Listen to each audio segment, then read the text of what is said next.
12টি মাসে মাত্র একবার আমরা রমাদানুল করিম পাই। যেই মাসের প্রত্যেকটি নফল ইবাদতকেও আল্লাহ তাআলা দয়া করে শত শত গুণ বাড়িয়ে ফরজের মতো করে সওয়াব দান করে দেন। সুবহানাল্লাহ।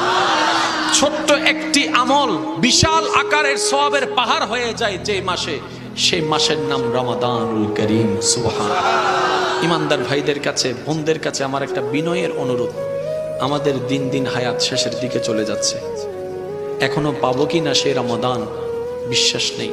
তাই সবার কাছে আমার শ্রদ্ধার সাথে অনুরোধ, যার যার ব্যস্ততা, কর্মব্যস্ততা সবারই জানা আছে, ওই ব্যস্ততাকে সামনে রেখে এখনই যত দ্রুত সম্ভব রমজানুল করিমকে, রমজানুল করিমের নিয়ামত নেওয়ার লক্ষ্যে, আল্লাহর দরবারে প্রিয় হওয়ার লক্ষ্যে নিজের আপন আপন জায়গা থেকে একটা রুটিন তৈরি করে ফেলবেন। কিভাবে আপনি রমজানুল করিমের মধ্যে চলে নিজের